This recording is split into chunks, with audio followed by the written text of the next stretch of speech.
Kia ora, tēnā koutou katoa, HERDSA whānau. Ko Rachelle Singleton, toko ingoa. The title of my talk today is A New Canvas for Teaching and Learning with H5P. I'm a professional teaching fellow at the University of Auckland within the Faculty of Medical and Health Sciences, and I teach pathology to a range of undergraduate students. Why am I sharing my work today? Well, I'm passionate about teaching and learning, and I'm actively seeking ways to innovate and engage with students. Our students have many competing interests on their time and competing commitments. So we are looking for ways that we can provide flexible learning in the online environment.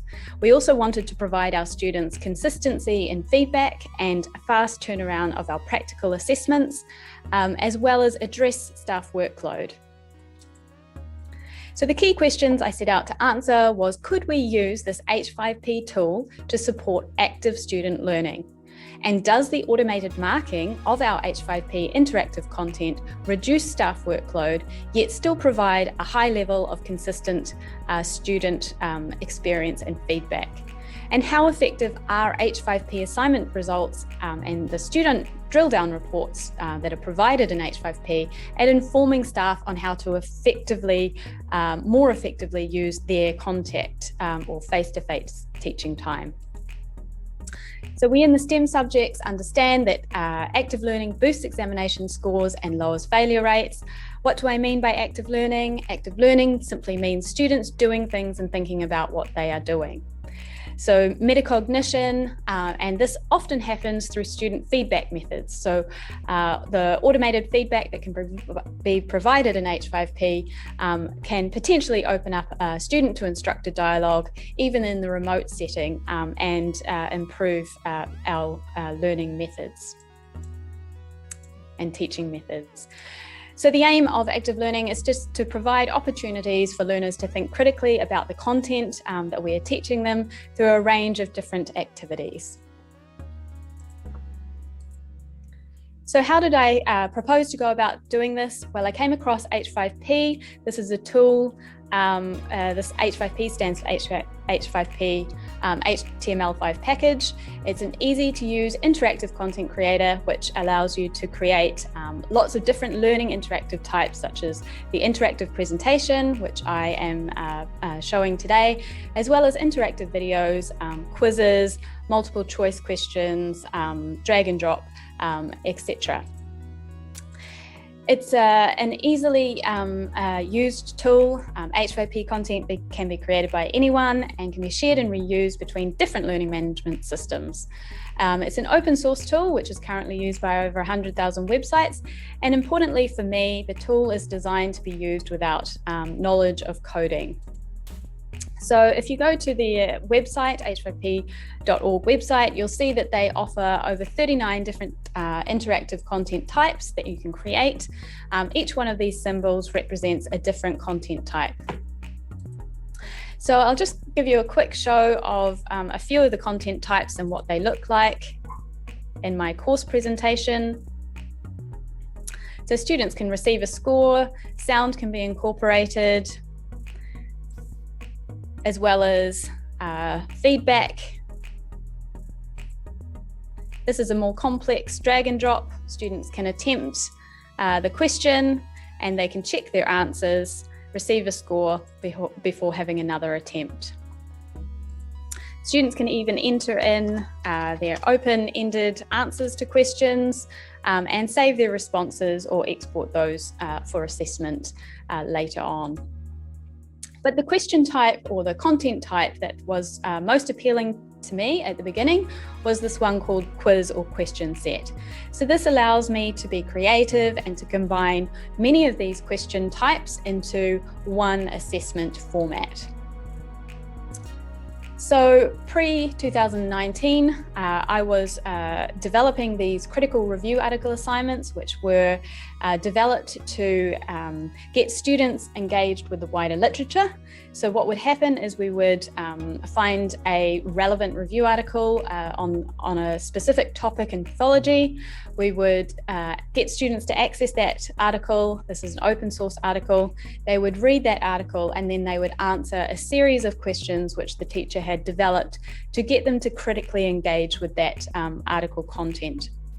They would then submit these answers to Turnitin or Canvas, and teaching staff would spend many hours marking their answers. Much of that marking was at times subjective. So I wanted to see if I could replace these paper-based assignment formats with this question set H5P content type. Using H5P as a service, I was able to integrate these assignments into our learning management system Canvas via LTI integration. This enabled me to link these assessments to the Canvas gradebook and thereby utilise the automated marking or grading that could be used in H5P. We also incorporated rich student feedback, so students upon submitting or after the due date could go back in and have a look at exactly where they went wrong, or get some more extension feedback for further learning. So here are the two first assignments that I created in H5P that are using the question set content type. This one here is on the pathogenesis of non-alcoholic fatty liver disease. On the cover page of the assignment, this is what it would appear to the students. Here is the citation for the article that they are to read. They can go and access that online, read it in their own time, and when they're ready, they can click on this button here to start the assignment. Then they will enter their answers digitally and click submit. This is the second assignment. This is called the multifunctional neutrophil, all about inflammation, and the students again access the open access review article, and when they're ready they can start the assignment and submit their answers to a series of multi-format style quiz questions.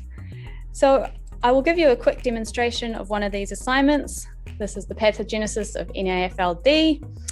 They read the homepage and the article, and when they're ready, they can work through the questions.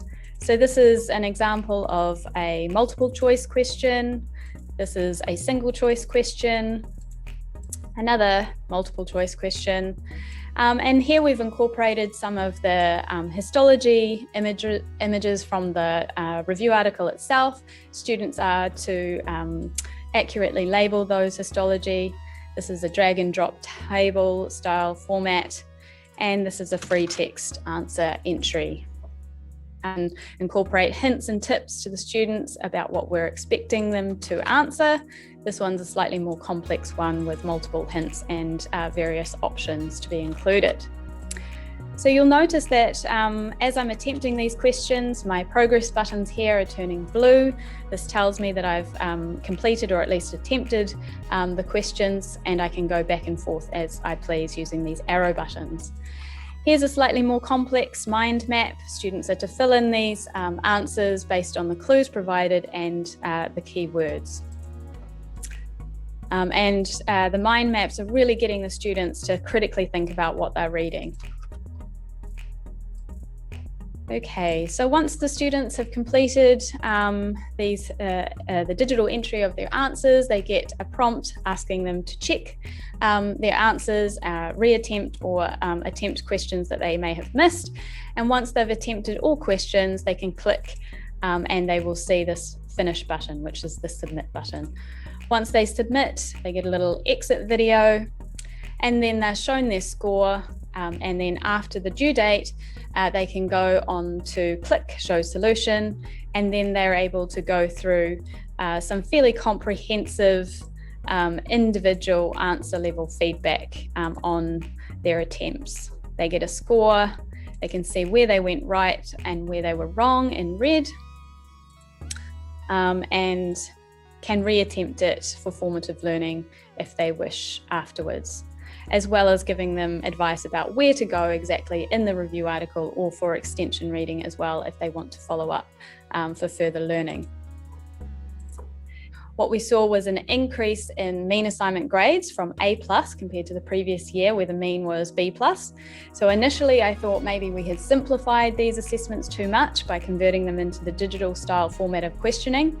But anecdotal feedback from students suggested that these assignments were still taking them a significant amount of time, still asking quite a lot of them in terms of their critical thinking and engagement levels.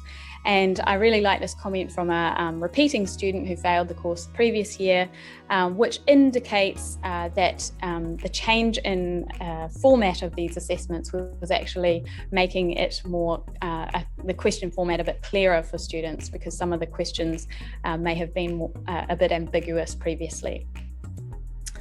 So we evaluated our students using hard copy evaluation with like a Likert scale questionnaire.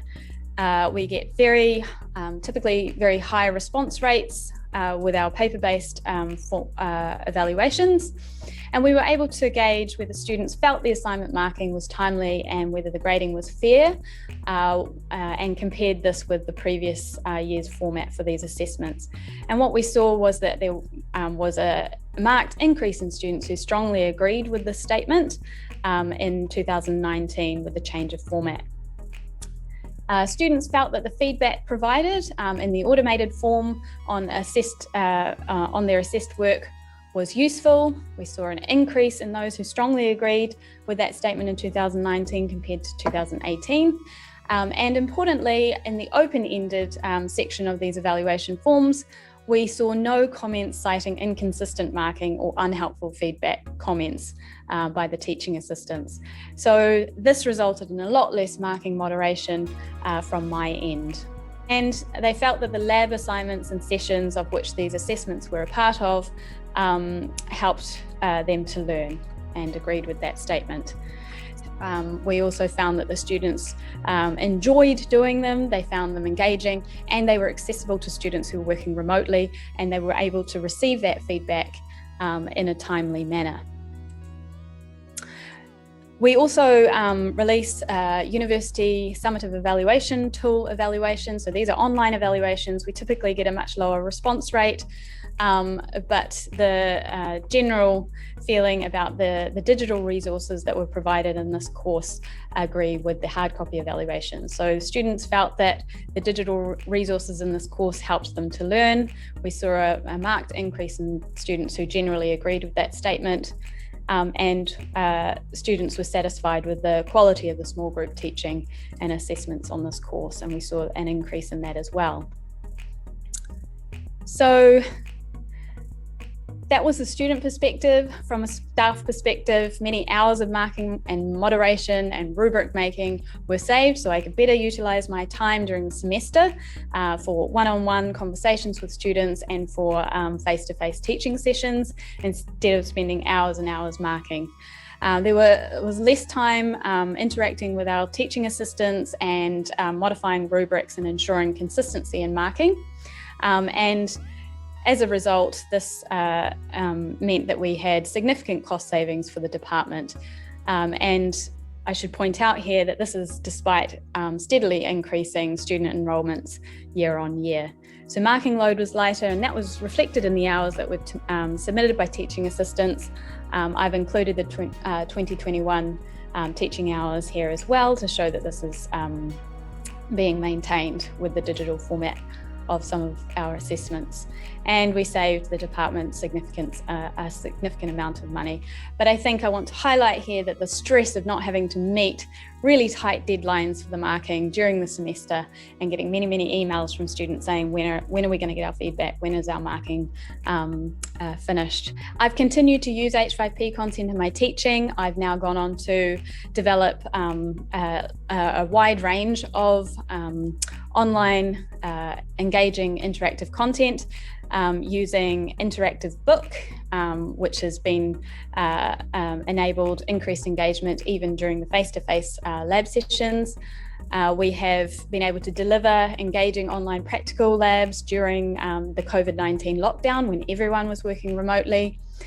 We've been able to make some of our lectures more interactive for our students who are studying with us remotely because they are stuck overseas with our closed borders. We've also developed some really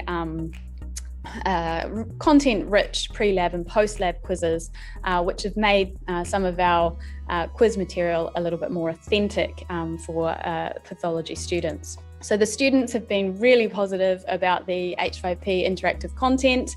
They're enjoying using it. They thought they're quite fun, and they are importantly learning from the experience. Staff were also surveyed prior to the university deciding that all teaching staff could use H5P. And again, many staff felt that it was easy to use and to learn as a tool. So the way I see it is that despite increasing enrolments year on year, this is one of my undergraduate medical sciences courses, our teaching quality is being maintained, as reflected here by our set evaluation scores. So thank you for listening. Nō reira, tēnā koutou, tēnā koutou, tēnā koutou katoa. If you want to ask me any questions about my experience of using h5p.com and its integration with Canvas, please feel free to email me at the address provided. Thank you.